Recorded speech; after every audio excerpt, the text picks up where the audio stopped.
Estamos de vuelta en este apartado de innovación en el que tenemos a un profesional que es el que más sabe de control biológico en Almería y podemos decir prácticamente pues que en toda España va dando conferencias allá donde va y la verdad es que es una de las grandes voces destacadas del control biológico en la provincia de Almería, Juan Luis. Sí, Fernando, efectivamente, además cuando estamos en las fincas lo vemos. No hace frío, Fernando. Estamos esperando que llegue el frío y no hay manera, así que la presión de las plagas la verdad que sigue afectando muchísimo a nuestros cultivos. Y quién mejor que Julián Giner, director del Departamento Técnico de Cooper en Almería, para que nos hable un poco de las recomendaciones que dais desde Cooper para intentar solucionar los problemas que vienen produciendo todas estas plagas en nuestros cultivos. Hola, buenas tardes. Buenas noches. Pues sobre todo, yo cuando entro a las fincas la gente está muy preocupada sobre todo por el tema del parvispino. Es muy novedoso, los agricultores pues intentan tratarlo de la mejor manera, pero vemos que se resiste. ¿Qué recomendaciones dais desde Cooper? Bueno, lo primero, aunque sea un poco duro, tranquilidad. No ponerse nervioso porque al final realmente Franquinela se controló con faunoxiliar. Sí. Cuando hubo el problema de isofosfometil.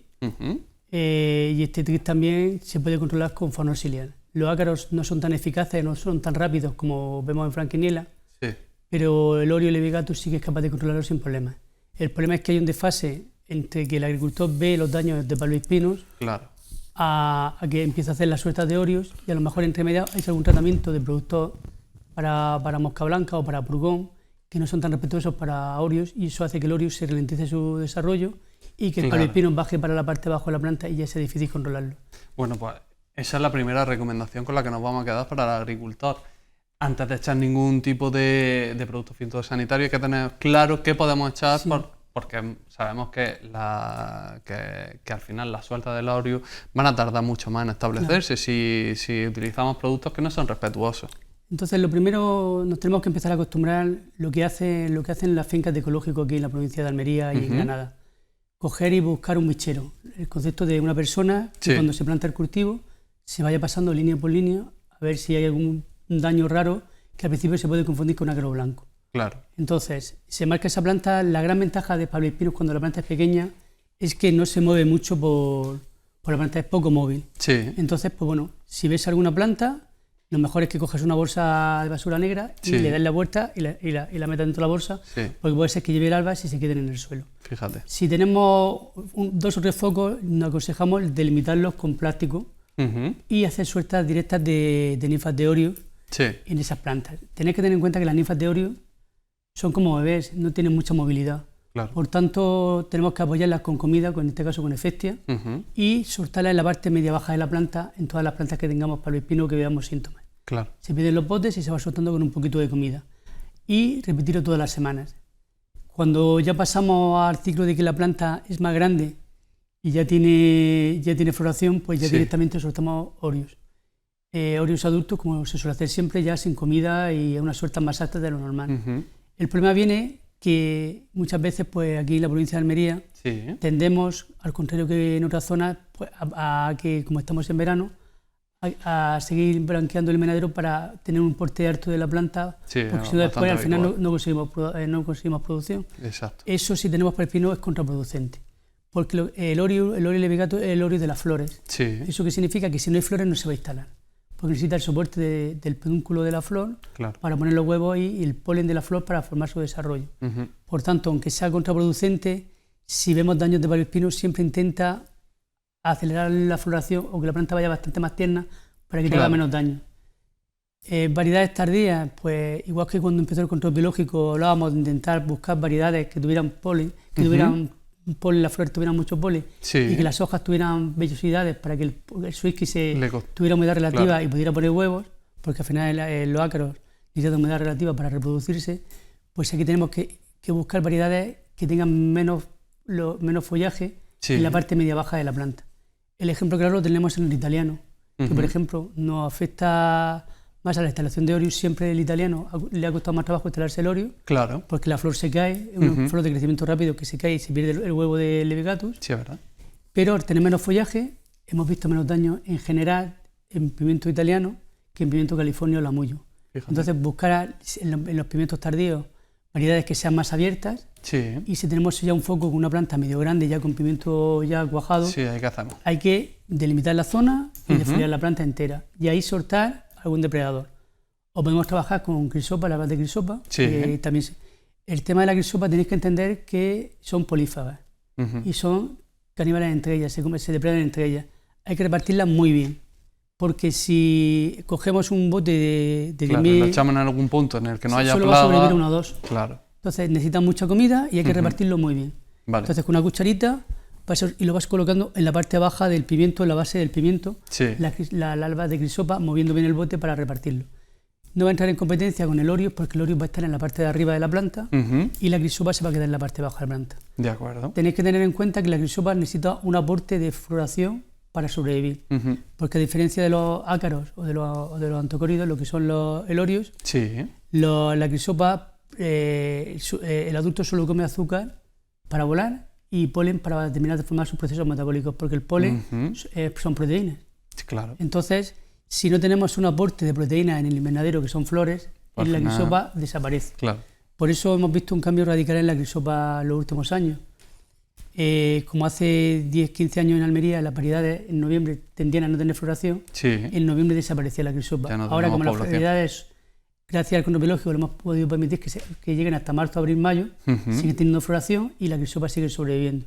Por tanto, si tenemos una caída de floración, hay que meter plantas que tengan flores para que el adulto sea capaz de alimentarse Claro. y poner huevos. Claro. Eso no pasa con el Orius, pero pasa con la crisopa. Por tanto, tenemos que jugar también con plantas reservorio. La crisopa tiende a volar a una altura de metro y medio. Por eso siempre vemos los huevos en la rafia a media altura, Sí. a la altura más o menos de mi pecho. Claro. Entonces, las plantas que son de porte bajo no son tan atrayentes a poner huevos en la crisopa. Entonces, la lobularia no sería la planta perfecta para la crisopa. La lobularia es la planta perfecta para los sífidos que también comen trigo. Claro. Y también para los himenópteros, porque los himenópteros Bueno, necesitan podríamos azúcar. poner varias Entonces plantas podemos jugar con diferentes plantas de distintas. en el Podemos meter invernadero. un hinojo, podemos Claro. meter alguna planta que tenga un porte más medio alto, o podemos meter un maíz o un sorgo también que nos ayuda. Claro, si lo que vamos a buscar dentro del invernadero, como bien dices, al final tenemos un monocultivo dentro del invernadero, intentar darle variedad también para Claro, tener para que- un poquito más de control biológico, enemigos naturales, se pueden instaurar. Tenemos que tener en cuenta que al ser los tris son insectos florícolas, que seguramente muchas de las variedades que pongamos de plantas al reservorio, Sí, puede ser que se queden ahí, pero no tenemos que tener miedo porque al final se crea un control biológico natural que también permite la entrada de ácaros depredadores, como puede ser el ácaro terciopelo, claro. que pasa a la lobularia, o también otro tipo de Orius que van a hacer que también nos controle el tris que se quede en esas plantas. Que ya lo estamos viendo, que tenemos plantas reservorio, que se ha visto algo de palo espinos, pero no ha Sí. evolucionado como se ve en el pimiento. Y después también tenemos tratamientos fitosanitarios. Yo soy de los que piensa que si ya en las primeras semanas tienes algo de palo espino, Sí, porque a lo mejor tenías un invernadero vecino sí, que un tenía vecino que tenía y de pronto y lo ha arrancado y por ya. los vientos se ha introducido, también se aconseja colocar placas cromáticas en la parte de arriba de la planta. En las ventilaciones, por si un vecino te está entrando porque aquí hace mucho viento, aunque no tiene mucha movilidad, pues Claro. para que la entrada se quede arriba. Y después, en los focos, Sí, placas a la altura de 1 metro, placas cromáticas azules. Hemos hecho ensayos y la altura idónea sería 1 metro de altura del suelo hacia la planta. aplicarla a 1 metro. Vale, Sí, sí, también de esa manera tampoco se pega la crisopa, porque la crisopa tiende a volar Habla un a una poco altura más. más alta. Por tanto, protegemos la crisopa Claro. y defoliamos la planta y conseguimos que el palespinus se pegue menos. También vamos a ver que a nivel visual que van mucho menos poblaciones de adultos de palespinus en una placa cromática azul que de franquinela. ¿Por qué? Porque es menos móvil. Claro. No es que no funcionen las placas azules, es que como tiene menos movilidad, pues Sí. entonces son menos atrayentes por el tema de su dispersión dentro de los invernaderos. Y por último tenemos una serie de productos que podemos trabajar con ellos. Tenemos las diamidas que se está trabajando, que están autorizadas y no tienen plazo de subida para palespinus ni para franquinela. Una de ellas solo tiene una autorización, un tratamiento bianual, y la que ha salido nueva ahora pues tiene 3 tratamientos al año. La ventaja es que no afecta a la instalación de Orius. Claro, pues eso El inconveniente hay que es tenerlo que en más cuenta. bien va dirigido a adultos de palespinus. Si tenemos larvas Ya. tenemos que irnos con lo que son SAR o espintos. Ujú. Mezclado con azúcar, porque las larvas de palespinus tienden a formar colonias gregarias. Sí. Por eso los hambrisellos les cuesta más trabajo controlarlas, porque se defienden entre ellas. Eso es curioso. Sí, ya te he comentado antes que El tris, las larvas de tris lo que hacen es soltar una sustancia viscosa como una mofeta, porque los ácaros cuando ven esa sustancia se ponen a limpiarse y la larva se escapa. Por tanto, entre ellas se están formando colonias gregarias. Es más fácil de defenderse de los ácaros que una larva de franquinila que está isolada y está más expuesta al ataque de un hambrisello. Por tanto, jugamos con productos larvarios mezclados con azúcar, por el tema de que el azúcar es un atrayente para el palo espino, para la larva. Para obligarla a salir de la zona en la que esté, que muchas veces es el producto de contacto funcione. Y después también tenemos que entender que los Trizanópteros, tanto franquinela como tabacis, como palo espino, son tris que se alimentan de la célula, se van alimentando de una célula a una, por eso hacen esos daños, esas cremalleras, porque se comen la célula y cuando la hoja crece o el fruto crece, ya las miles de células que tenían que formarse de esas ya no se forman, por eso aparecen esas cremalleras que ha hecho daño en el pistilo o ha hecho daño cuando el fruto es pequeño. Por tanto, los productos sistémicos no son tan eficaces como para una mosca blanca o para lo que es una sila o lo que es un purgón. Entonces son productos más de contacto los que funcionan mejor para Trizanópteros. Perfecto, entonces apuntamos que suelen ser los de contacto los que mejor van a funcionar. Aún así, me llamaba mucho la atención lo que comentabas al principio, de que recomendaría siempre que hubiese un bichero que se pasase por la finca y te reconociese. Es que igual que hacemos con el purgón ecológico, el principio no tiene mucha movilidad, tiene muy poca movilidad y se ve muy fácilmente la planta, porque pensamos que es ácaro blanco. Si tú tienes 5 focos, te limitas esos 5 focos con un tratamiento de contacto, soltando ninfas de orio y poniendo un plástico alrededor para que no se mueva para el resto de las plantas, puedes controlarlo con bastante facilidad, porque cuando la planta es grande, si está trabajado con algún producto para purgón, como puede ser un nicotinoide, que tiene 2-4 semanas de plazo de subida para orios, tenéis que tener en cuenta que aquí en agosto el ciclo de papispinos va a ser 10 días. Si tenemos que esperarnos 3 semanas para poder soltar orio y el orio hasta no han pasado 15 días no va a formar ciclo, pequeño foco, entonces va a haber un desfase que por muchos orios que soltemos no lo vamos a controlar ya. Además me hablabas de la complicación que tiene de la identificación de la plaga. Quiero decir, en la hembra es más fácil observar la diferencia entre un franquinela y un parvispino, pero si nos vamos a los machos ya es completamente complicado. Bueno, en teoría, si tienes una lupa de unos 20 aumentos y tienes un poco de experiencia, tendrías que ver lo que son las antenas. Según los artejos que tienen las antenas, sabrías si es parvispino o es franquinela. A nivel visual, con una lupa de pocos aumentos no lo vas a poder ver. Además, aunque digamos que el parvispino es poco móvil, al final el adulto se mueve y cuesta trabajo pillarlo en la lupa. La hembra es mucho más sencilla porque, hablando así de forma muy escueta, la hembra de franquinela es bicolor. La parte de la cabeza del principio del tórax es amarillento blanquecino y la parte de atrás es marrón oscura según la época del año. En invierno es más oscura y en verano es más clara.